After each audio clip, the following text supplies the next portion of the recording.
Today on the show, I have the pleasure of speaking with Perry Zheng. Perry is the founder and CEO of the Cashflow Portal, a real estate syndication software which he's recently just started. Perry has actually started his real estate syndication journey about 3 years ago, and today he has more than 1,500 units. He's raised over $16 million, and to top it all off, he's the lead syndicator of over 580 units. His goal is to help other syndicators successfully and overcome challenges like raising capital and finding deals. Perry is also a full-time engineer manager at Lyft, and he's previously worked at Twitter and Amazon. I'm really excited to have him on the show today to share his incredible story with us.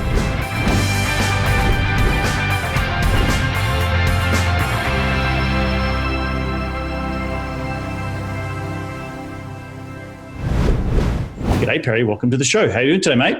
Thank you, Ray. Appreciate it. Really happy to be on the show. Well, mate, it's absolutely awesome. And we were talking a little bit in the green room. So you live in Seattle right now? I do. Mm-hmm. That's awesome. We're living in Seattle. And I just heard, you just told me you successfully just recently left your day job. So well done. Thank you. People always congratulate me on leaving the day job. Honestly, it's a bit risk because it's a golden handcuff working in the tech industry. So I actually felt a lot of trepidation of leaving the job, but thank you. I could imagine it. I could imagine it. We're going to get into that in a little bit more depth a little bit later on. But I start the show by asking all my guests the same question. Can you rewind the clock and tell me how you made your first ever dollar as a kid? Good question. I came to America when I was 11 years old. The very first dollar I felt like that my mom told me that I was kind of smart was that there was this game that was played outside of my mom's workplace. And the idea is that if you draw like 5 marble balls, and then if they are the same color or same shape or whatnot, then you win X amount. If you overdraw more than 5 marble balls, then you do it all over again. So somehow I was able to figure out that if I'm not on the path to achieve the same shape or same color, I overdrew it. So I kind of had the game. So I end up winning it every single time. And they're like, you're not allowed to play anymore. It's not a business venture or by any stretch of imagination, but I felt like that was the first time that maybe my mom thought, okay, this kid is kind of smart. So that's the one as a kid. Now, my first actual dollar is actually, after we came to America, my parents had a Chinese restaurant. So I was like, doing everything for the restaurant, like waiter, cashier, everything. So yeah, I technically didn't get paid because I was just helping my parents. So I don't have a salary or anything like that. But I was doing some advertising for them and so on. So that's when I was in high school. And then I didn't work in college. I only do a teaching assistant and a research assistant in college. And that was also a really, really fun time. But my actual dollar is after I left college and earned my first paycheck as a software engineer. I think the thing I bought is an iPhone right after I got my first paycheck. I did not buy a car. Well, growing up in the tech world, I think the first thing you have to buy, the rite of passage, is buying the iPhone. But let's talk about your upbringing a little bit, because it's obviously really interesting. You coming from where did you immigrate from? Yeah, 11 years old. And where did you come from originally? Oh, China. So how was it growing up in America? Very much, it sounds like you had that hardworking immigrant type of family ethic, helping mum and dad with the chores, not getting paid for it. So how did that help, lay the foundations for being well-rounded, being well-minded about financial freedom and going off and trying to achieve, the American dream, so to speak? Good question. Obviously, this can go on and on. My parents are very hardworking, and it's just being taught. I feel like people are creatures of habit, and if you are conditioned to work hard, you just naturally work hard. And so I think I work hard. That's the easy part. I think the part that I was struggling with as a high schooler is how to work smarter. So my parents were too hardworking. They work like 364 days a year. The only day they take off is Thanksgiving. So every year, I know Thanksgiving is the time that our restaurant doesn't open. And so that's the only day they have off. So when I became a software engineer and an engineer manager, hard work was never the problem. The trick is to be able to multiply myself and be able to work smarter. And so I got my family conditioned myself to just put in the hours, and then I learned from, college, a good college and a good companies to work smarter, be more productive. And that's an interesting point, because so many people, it's a generational thing, right? And obviously cultural thing. I know growing up in Australia was very, I grew up with blue collar parents, both high school teachers. They didn't earn a lot of money, but they always instilled in me the value of a dollar, right? And always being, to your point, is hard work isn't the issue. It's working smart. And so when was that first time that you thought, I need to work smarter, not harder? Yeah, good question. I think it's very similar to your story, actually. So my dad was a high school teacher. He taught geometry and Chinese history. The first time I wanted to work smarter was after reading the Rich Dad Poor Dad, very similar to your story. And then after listening to the Bigger Pockets podcast, that's when I realized yes, I work at a W-2 job, but ultimately I'm working for myself. And so, it doesn't mean I'll become lazier at work. In fact, I work harder at work, because that kind of doing well at work drives every other part of my life, right? If I feel crappy that I did a bad job at work, I actually don't feel motivated to work at everything else. So I learned that pretty quickly, that I would rather be a workaholic and put in like 50 hours at work and then put in 20 more hours on my real estate than trying to say, I'm going to work like 30 hours pass by and then I will spend 40 hours in real estate.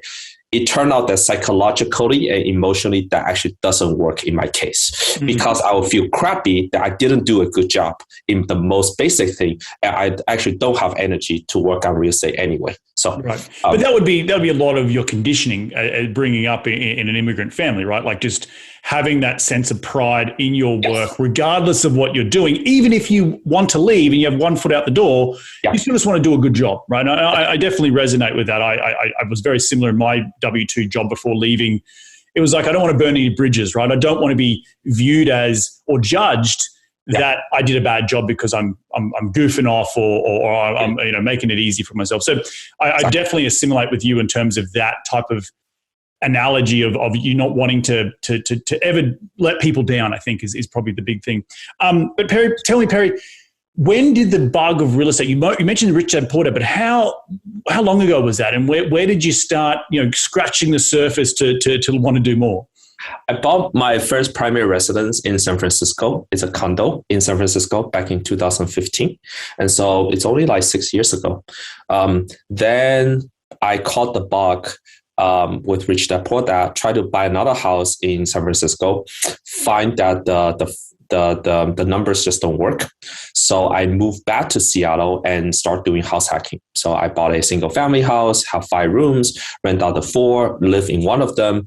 And then 9 months later, I bought another one. 9 months later, I bought another one and just kept buying. And then over the course of last 6 years, I have about 7 single families. Wow. So that is just something I buy. All of them are house hacking except for 2, which are Airbnbs. That's incredible. Well done, mate. That's a great, story and example of people who are listening to this, that you can go out and make it happen. So walk me through some of the basic numbers of that house hacking in the early days. Mm-hmm. And again, I guess it wasn't that early because it was only less than 5 years ago. So house prices were still been skyrocketing in Seattle. But how did you make that work? What was the sort of rough numbers? Yeah. So the first property that I purchased without visiting back to Seattle, just buying it online because I know what Seattle looks like. It's a $415K purchase price. I did about 10% down. So I did have to pay the PMI, which is totally fine because the numbers still work. Each bedroom rents for about $750. I live in one of them. So 4 times 750 is $3,000. My monthly, the interest rate is like 3.65% at the time. So my monthly payment is like $2,300 or $2,400, like including my rent if you count that. So I was basically living there not just for free, but also make like $100 a month. That is awesome. And then how did you then go to scale it? So what was the point in which you, because you said you did 6 of them or 4 of them, I think. Yeah. When did you move to the next one? And did you sell the first one or you still got it? One of my competitive advantages is I work in a pre-IPO company. Mm-hmm. And so there are a lot of luck involved as well. Like I have a high income. I'm doing well at my job. I'm a good software engineer, I hope. So I can keep buying houses almost. Now, one thing I think the audience is important to know is your ambitions can grow, but you should not be looking too far into the future. That's my opinion.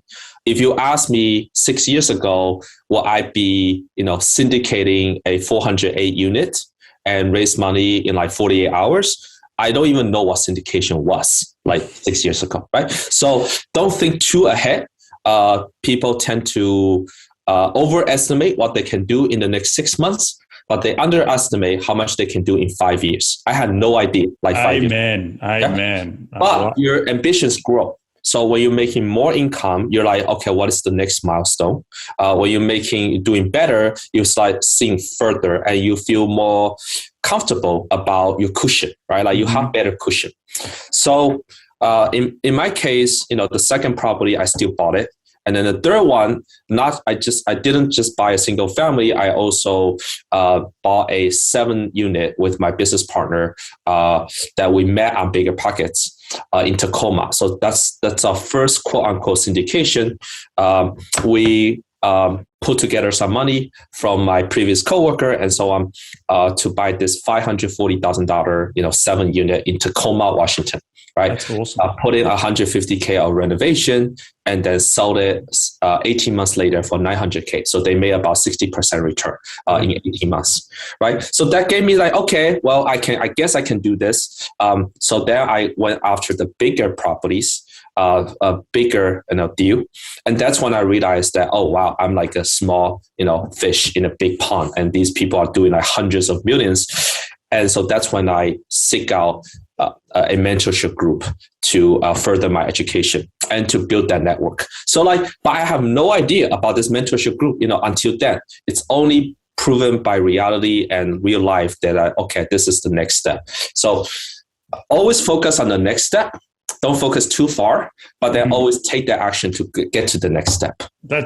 Mate, you said it so well. I think I talk a lot about, I'm in the same boat, right? I moved to this country 10 years ago. I had no idea I'd be sitting here on this podcast talking to you about real estate investing and when I'm 45 in 10 years time, I don't know what I'm going to be doing then. And that's the beauty of, you got to let go of so sometimes when you have goals, the goals are set with time and rather than goals, maybe have targets. So it's, because someone said to me one time, does it matter when you're sitting at 70 years of age with your grandkids, does it matter if you got 2,000 units in 2018 or 5,000 units in 2020? Or does it matter to them? And the answer is no.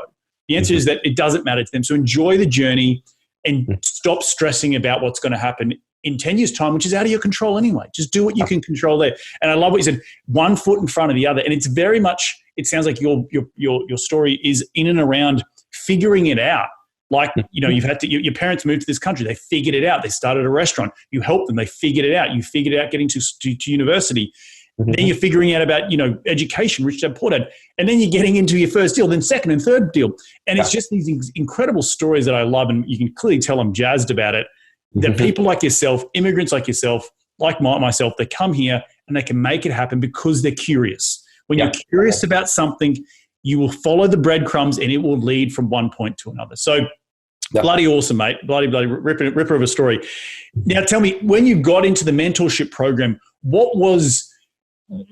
did you need to go down that path of mentoring? We did not need the education. I'll tell you straight up. I think we knew how to underwrite. We know the spreadsheets. What we need is the networking. We need kind of these like little hints here and there, details about who's the best property management company, who's the best contractor, who should I use for due diligence, especially if they're focused in the Dallas market, right? That kind of information is king for us.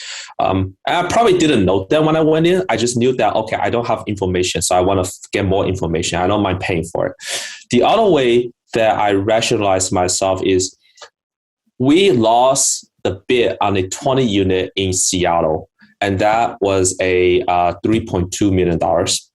We could have paid 3.25, aka 50K more to win that deal. And I thought to myself, if I'm gonna pay 50K more, why don't I pay that 50K, 25K each between me and my business partner for a true education and a true network, someone standing behind our back and when we talk to the brokers, we're like, we are part of this program so they can take us seriously, right? So that's one way in terms of money. It's like, if you pay that for the real estate, you might as well pay that for the education. Mm-hmm. And the third one is kind of this network for both KPs. Fannie Mae and Freddie Mac has these experience requirements and so on. So just for that network, both investors and co-sponsors as well as KPs.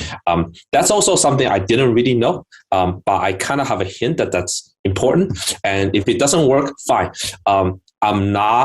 I will not be like so sad that money is nice, but it's not a big part of my liquidity at the time. So again, when you have more, you see higher and you are less worrisome about these like little dollars and whatnot. No, it's a good example of how you lost on a deal, but that you could have won it with the extra 50K, right?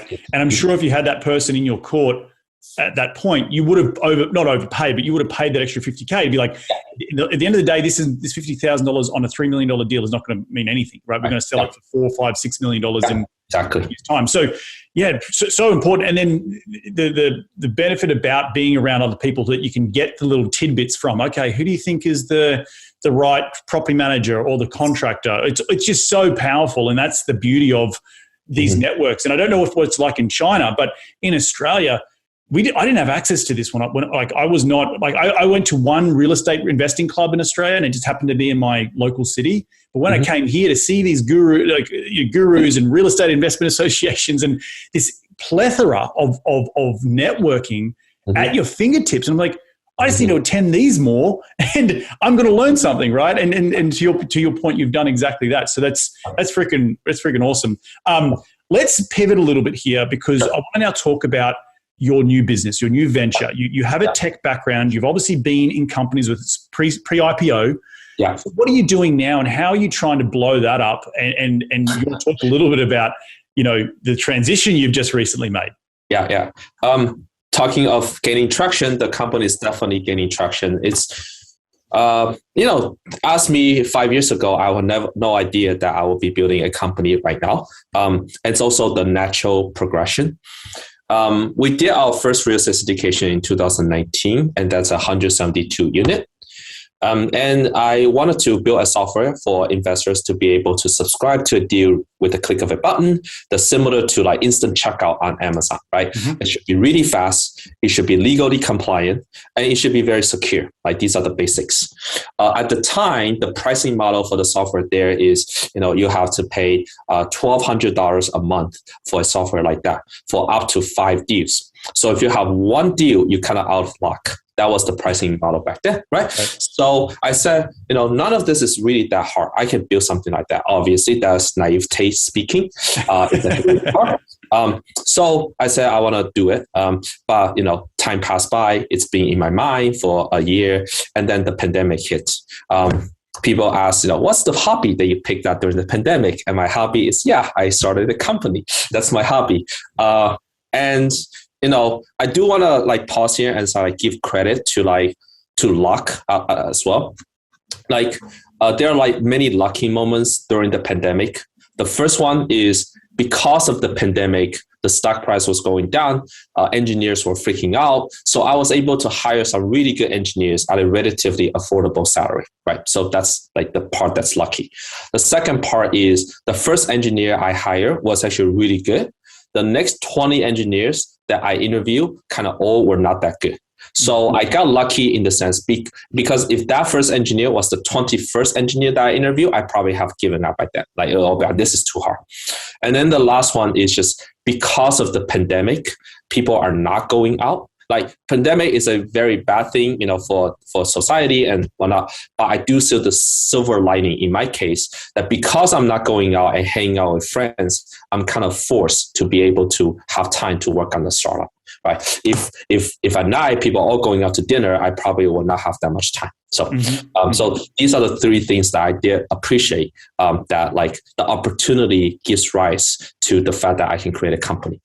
And I love that, and I think that's so important to pay homage to the lucky moments you have, because hiring people and hiring tens, like 10 out of tens. Yeah, you're right. If you got to 21, you'd be like, screw this, I'm giving up. Right? But it was the first person out of the gate. I'm really intrigued about software because my whole thing is business ecosystems, right? Like multifamily is the foundation, but having the property management company, having all the other vertical integrations, and now software coming involved with it, which as you know, being a software guy, real estate's pretty much in the wild, wild west. Like it is so archaic compared to everything else we do. So tell me how are you competing? Because there's been a lot of flood to market of the deal room, Crowd Street. There's a IMS, I think it is. Like there's so many now in the space. How are you trying to differentiate yourself with your company? Because you mentioned some of the things that I struggle with. I hate paying $1,200 a month, right? And particularly for those startup syndicators who they only have one or two deals. They don't want to pay that much money. So what are you doing to be different? Right. Good question. So there are many, many ways of answering the question. One thing I want to say is people think that there are a lot of competitors in the space and that I'm a latecomer. I no longer have that kind of fear in the last 2 or 3 weeks. And the way I explain it is, the syndication didn't happen until 2012 and didn't really become something that's people know about it until 2014 and 2015. So it's only been picking up in the last 5 years, right? Imagine 1031 exchange and bonus depreciation, all that stuff, right? They have been there for a pretty long time, 1031 exchange. So we are still in the very early stages and there are already so many companies competing. That's a good sign. The market is probably in the second out of the 10 in terms of its maturity level, right? There are a lot of companies, but in the next 10 or 20 years, I think 2 or 3 companies are going to dominate. So I'm not late. That's the first mindset, which I didn't believe. If I started a company a year and a half ago, I felt I was too late, but now I actually don't feel like I'm too late. The second thing in which I felt from a personal perspective is at the end of the day, building a software company, the hardest part of it is the freaking software. And there's a reason that Silicon Valley engineers got paid so much. Right. There are levels to the craft. And I felt because of my training, things that I think are broken on my website that I will tell the engineers to fix the next day.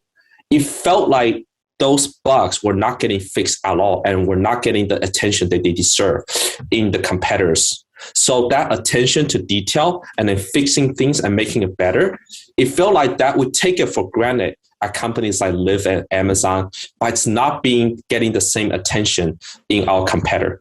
That gave me a lot of hope that one day, if we do if the software is genuinely good and better, at equilibrium, we can succeed. So that's sort of very meta point there.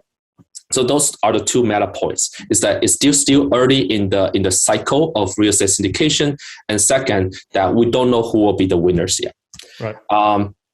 In terms of the concrete points, we are growing 80% to 100% week over week. So we're really, really proud of that. And every customer that has used us has given us growing reviews, and that it's the easiest software to use. It's very, very easy to understand. All the terms make sense. Well, yes, that makes sense because I spent a lot of time thinking about the conceptual design of the software, right? What does it mean to like the status, the stages of investment, right? Going from soft commitment, document signing started, to wire instruction sent, to countersign wire instruction sent, and then to wire received. That kind of like whole stages all make sense. How are we different specifically? There are a lot of like feature level differences, and there are also like company DNA differences. From a feature level, I think we are the easiest to use. It speaks to the syndicator. They're like, oh, I get it, because that's how I think about each deal, right? There's not a lot of fluff. It's also it has really nice features, like the investors can go on there and subscribe within 5 minutes, because everything is laid out for them. You can export your Exhibit A with a click of a button.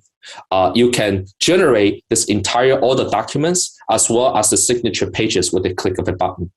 You can integrate with your bank account so that you know who has wired the money, and so that you don't have to check the bank account, go back to the portal to mark which people have submitted their fund. It's so early in this journey that I think there are so many things that we haven't done. People love the softwares right now because it's a 10x improvement over the spreadsheets. But there's another 10x improvement to go on top of the existing software. Yes. People are like, oh, I don't want to switch because it's already really good. Yes, it's really good when Gmail first came out. But then later Gmail is 10x better than the first Gmail. I'll guarantee that. Well, it's interesting you bring this up, because I was one of the first beta users of Investor Deal Room, which just was sold to Resman. I know the guys over there very, very well, and I helped somewhat as a beta tester user, and knowing as a syndicator what I need. But there's, like anything, there was growing pains, and so I'd be interested. We can talk offline, but about that experience. And I'm not a software guy, but I'm a user and I'm a syndicator, so I know what I need to do. And to your point, things should get better, right? It shouldn't just be, you don't just settle for, oh, it works now. We finally spent 6 iterations getting it to where it is, and then we're like, oh, it's good enough. Let's move on. I think iron sharpens iron, and you need to always be improving. So it's really, really awesome. What is the name of the company? Where do people go if they want to listen, find out a little bit more about that? The company is called Cash Flow Portal.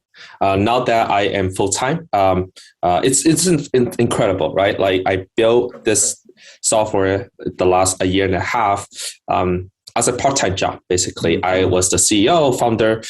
We have a team of 8 engineers, a total team of 10 people. Build out that team. They're all like good engineers, like seasoned software engineers in North America, and so that's really good. It's called Cash Flow Portal. It's also the easiest to get started. You don't have to talk to a salesperson to get started on registering and creating your first deal. Some customers have told us that, I hate it when I submit a proposal, they get back to me 3 weeks later with like, oh, here's the link to try it out. Just give me the software, let me play it, and then I'll talk to a salesperson. So Hotspot, MailChimp all work the way that you just sign up, right? Cash Flow Portal, feel free to check it out. Check out our blogs, sign up, and I will, if you have questions, get in touch with me. Awesome, mate. Well, look, as we come to the end of the show, I like to ask, what's the future hold? We spoke earlier about, stop stressing on the big picture. So, what's it hold for you? I think one of the biggest problems right now that the syndicators have is, how do they raise enough money? And one of the biggest problem that I know that my friends have is they have capital. Their assets have appreciated, and they honestly do not know how to invest their money for consistent and reliable returns.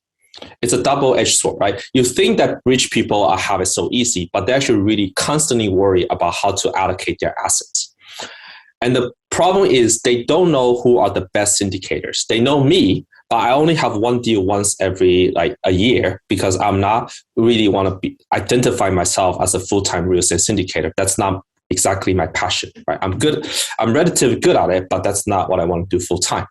So how do they know who are the best indicators? They can go to people's websites, but what does that website really tell them? Everyone's website looks the same.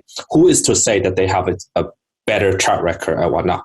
So there's a lot of need for information and transparency, and kind of like almost a marketplace the equivalent of IMDb for real estate syndication, of like checking out who is good and who's not good. That's a very bold move that's going to unnerve a lot of syndicators. I totally agree with that. But I think that's, 10 years from now, I do see there's going to be an equivalent of the Airbnb of real estate syndication. Because this is still a very young industry. It's been less than 10 years. So that's why I think that's the trend. I want to get ahead of it. Even if I fail, it's okay, because I do think that's a real problem. Awesome. I love it. I completely agree with all you're saying.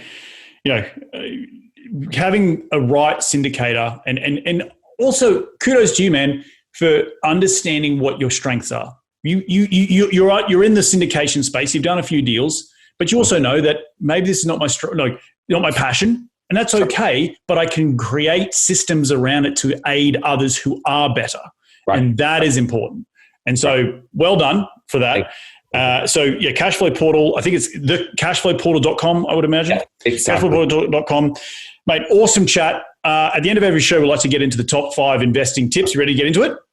Let's go into it. Thank you. Mate, what is the daily habit you practice to keep on track towards your goals? I have a checklist of all the things I want to do. I don't really prioritize them. I just write them down. So that's out of my system. The other one is I like to walk a lot. I usually walk about an hour after work just for things to settle down and think. That is definitely the defining characteristic of my daily habit, walk. Awesome. Yeah. I love that. Question number 2, who's the most influential person in your career to date? I honestly may have to give it to my previous director at Lyft. He's a engineering director at a different company now, but I think someone who really believes in you. So in our first syndication, 172 unit, he was actually a KP on that syndication. And he was a KP because he knew how I was as an employee, as a manager. And so he really believed in me.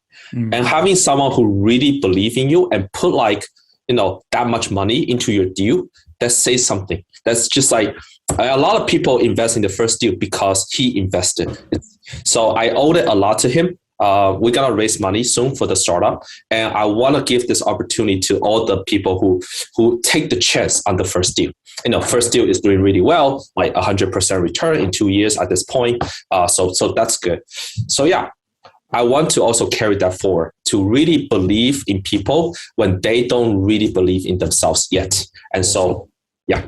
Awesome. So, love it. And it's so important to have that belief early on, because getting that first deal done, he knew you personally, and it's such a good lesson. So awesome stuff. Question number 3 is, what is the most influential tool in your business? When I say tool, it could be a physical tool like a phone or a notebook, or it could be a piece of software. So what is it?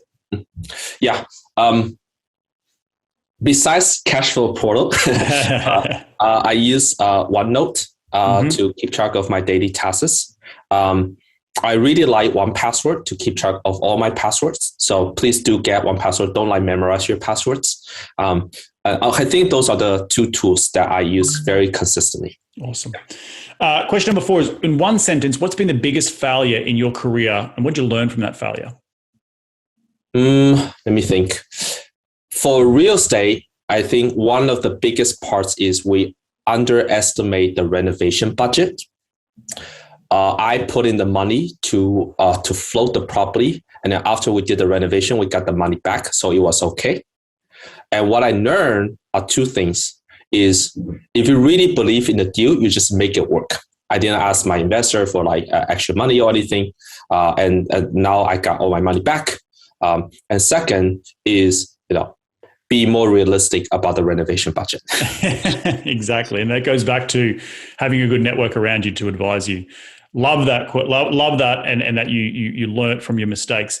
Final question, mate. Where can people reach you to continue the conversation? They want to be in your sphere. Where do they go? Go to cashflowportal.com, or you can email me at perry@cashflowportal.com. Awesome, mate. Well, look, I want to thank you so much for jumping on today's show. I really just want to repeat back some of the incredible things that I took away from today's show. Firstly, immigrant mindset, hardworking, down to earth, humble, all those things that I definitely, assimilate with you on, and having, and then add on top of the, language barrier as well, which I'm sure that would be even really difficult as coming to the United States. But then also being curious about what you want in life. I think that was the biggest takeaway today. You're constantly challenging yourself to be more, to work smarter, but also not give up on your dreams, and also be realistic about where you're headed, and just take the first step. Don't worry about step 10 or 12 or 15. Just take the first step. And then back around to what you said about the no fear around a space that I thought was really interesting, that you said you think it's a 2 out of 10 right now in the online syndication portal. I'm going to use the word portal in quotes, space, because I've had a lot of experience in it as well, being an early adopter. But I think you're probably true. We're early in that stage, and having a goal to get to an IMDb equivalent of syndication is super interesting to me. And I'm really excited to see you grow, man. And I'm going to watch from the sidelines. But did I leave anything out? No, thank you. I can see that you're also a very curious person, and that's a really good summary. Thank you. Awesome, man. Yeah. Well, look, again, thank you so much for jumping on today's show. Enjoy the rest of your week, and we will catch up very, very soon. Well, there you have it. Another cracking episode jam-packed with some incredible advice from Perry. Please do go check him out at cashflowportal.com. It's Perry at cashflowportal.com for his email. If you have any questions for him, he's such an intelligent guy who's doing a lot of cool things in the space, and he's doing it all by himself. He's building something from scratch, which is really, really impressive. Go check him out. I want to thank you all for taking some time out of your day to tune in to continue to grow your financial IQ. If you do like this show, the easiest way to give back is to give it a 5-star review on iTunes. And if you're interested in investing in any of my deals, please head over to reedgoosens.com and click on the Invest with Reed button. And we're going to do this all again next week. So remember, be bold, be brave, and go give life a crack.